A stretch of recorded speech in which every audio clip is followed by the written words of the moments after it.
So this is the dose for intratracheal administration. So I hope it's clear से जो बन सकता है एग्जाम में कि टारगेट SpO2 कितना होता है आफ्टरवर्ड.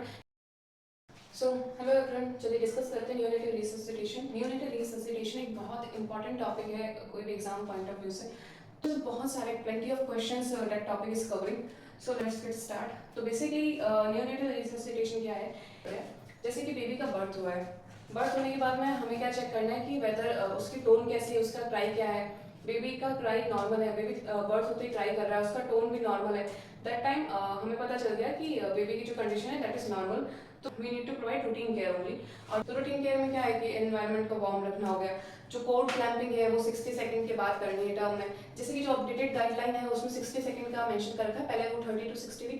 लेकिन अभी क्या है, जो कोल्ड क्लैंपिंग है उसको डिलेड कोल्ड क्लैंपिंग ही है वो, लेकिन उसका जो एक्जैक्ट टाइमिंग है दैट इज 60 सेकंड्स. 60 सेकंड्स के बाद में हमें कोल्ड क्लैंपिंग करना है. और नेक्स्ट है कि जैसे कि प्रीटर्म है, प्रीटर्म में we need to avoid milking, यानी जो अम्बिलिकल कोर्ड से हम मिल्किंग करते थे अगर वो 28 वीक से कम है तो उसमें अवॉइड करनी है. That is the point. Second है कि रूटीन केयर में भी we need to give that vitamin K injection also, जिसको हम आयरन देते हैं 26 गेज की निडल से, और उसको हम वेस्टिस लैटरलिस पे देते हैं.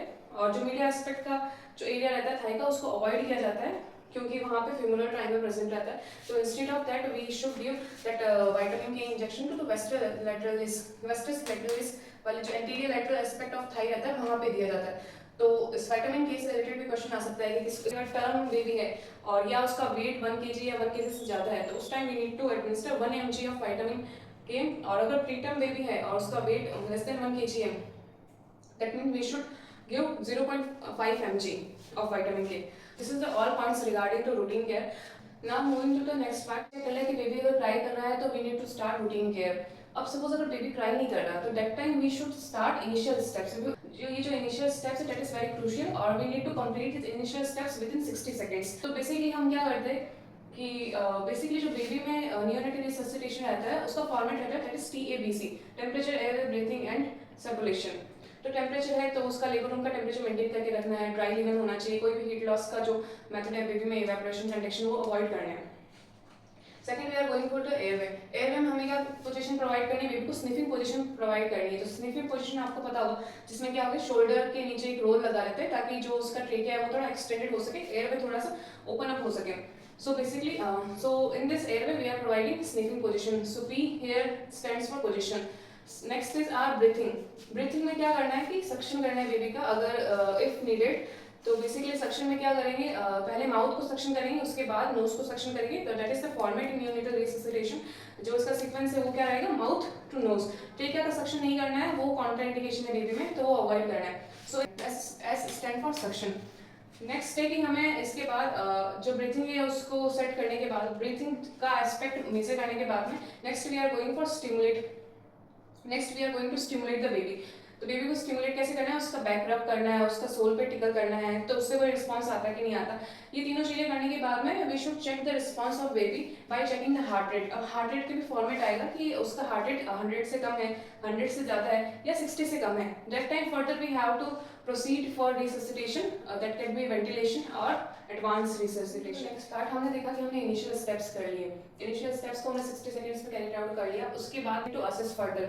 अब हमने देखा कि heart rate how we have to assess by checking the heart rate. Heart rate को भी हमें 6 सेकंड्स तक चेक करना है यूजुअली, तो हम उसको 10 से मल्टीप्लाई करके कर सकते हैं. 6 सेकंड्स तक हमने हार्ट रेट चेक की. तो हार्ट रेट चेक करने के बाद हमारे पास कुछ फाइंडिंग्स आती है. एक तो फाइंडिंग्स है कि अगर हार्ट रेट 100 से ज़्यादा हो, सेकंड है कि हार्ट रेट 100 से कम हो, और थर्ड है कि हार्ट रेट अगर 60 बीट्स पर मिनट से कम हो. तो बेसिकली अगर हमारा heart rate 100 beats per minute से ज़्यादा आ रखा है बच्चे में, तो उसको हमें क्या करना है, मॉनिटर करना है. मॉनिटर करने के बाद में we need to assess initial steps again और स्टिमुलेट करते रहना है बच्चे को, वही इनिशियल स्टेप्स को फॉरवर्ड कैरी फॉरवर्ड करना है.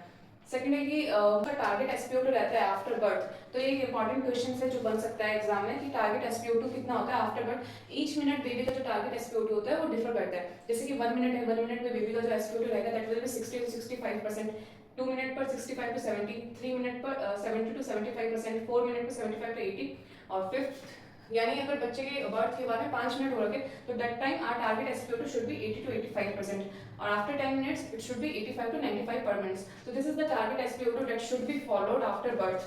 तो इसको हमें असेस करते रहना है.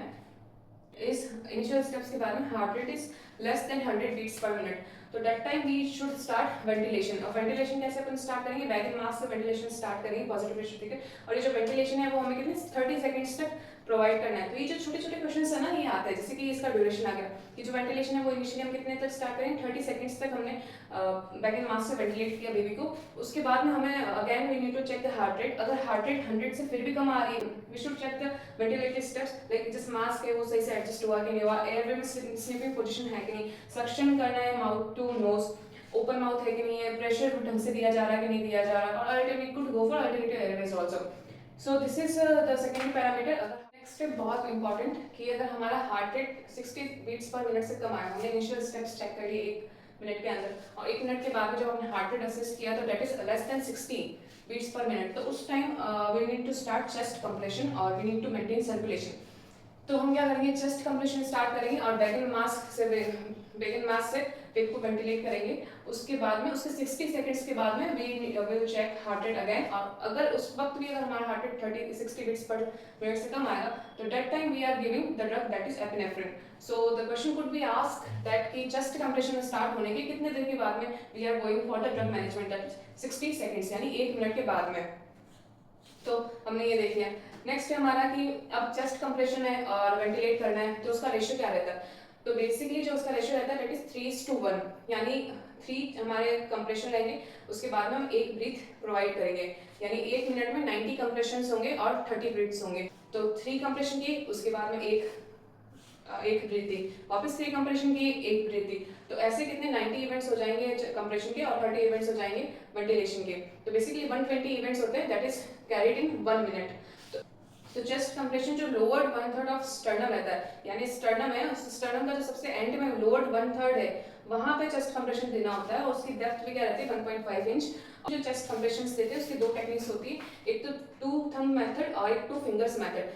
जो नई गाइडलाइन है उसके अकॉर्डिंग जो हम 2 थंब मेथड कंप्रेशन देते हैं that is more effective than 2 finger with. तो एक इंपॉर्टेंट पॉइंट है दैट इज जो हमारा बैक एंड मास्क वेंटिलेशन होता है, यानी जो हम एम्बू कर रहे हैं that is contraindicated, in congenital tachycardia की heart rate 60 beats से कम आ रही है, तो we are going for chest compression bag and mask ventilation।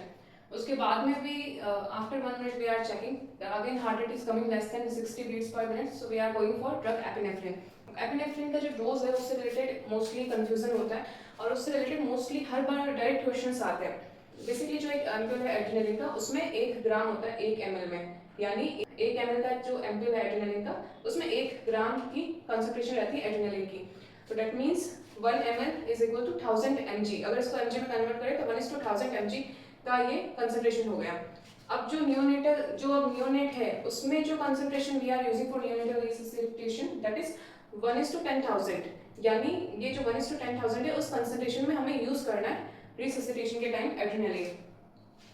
तो उसमें क्या होगा कि 1 ml जो एड्रेनलिन रहेगा उसमें हमें पता है 1000 mg है, तो that time we are adding 9 ml of NS, तो total quantity will be 10 ml।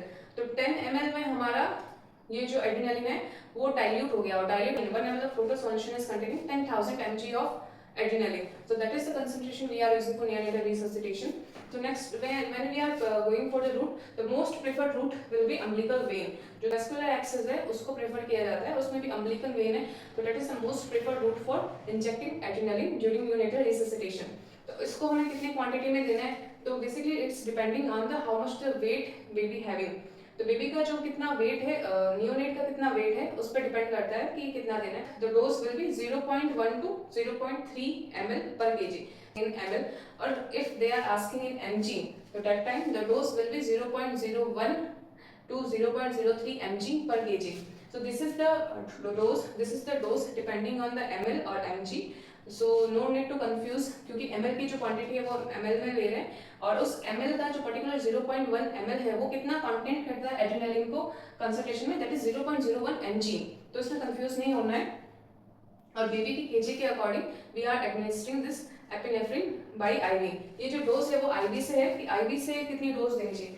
Next है कि अगर इनकेस अगर वीनस साइड एक्सेस नहीं हो पा रही है तो that time they are going for intratracheal administration also.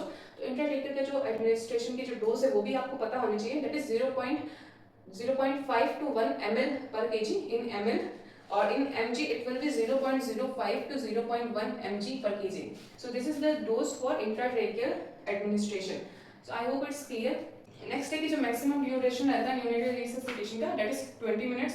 ये क्वेश्चन भी आ सकता है कितना रूट रहता है, कितना टाइम तक हम यूनिटरी रिससिटेशन को कर सकते हैं, that is 20 minute. So I hope it's clear. तो अगर हम क्विकली रिवाइव करें तो बेबी का सबसे पहले हमें क्राई चेक करना है. अगर वो नॉर्मल है तो रूटीन केयर प्रोवाइड करनी है. अगर क्राई नहीं कर रहा बेबी तो we are going for initial steps. Initial steps में आपको पता है PSSR, that is position area को मेंटेन करने के लिए. उसके बाद में सक्शन करना है mouth to nose. Then next we are going to stimulate the baby और the initial step should be carried within 60 seconds of birth.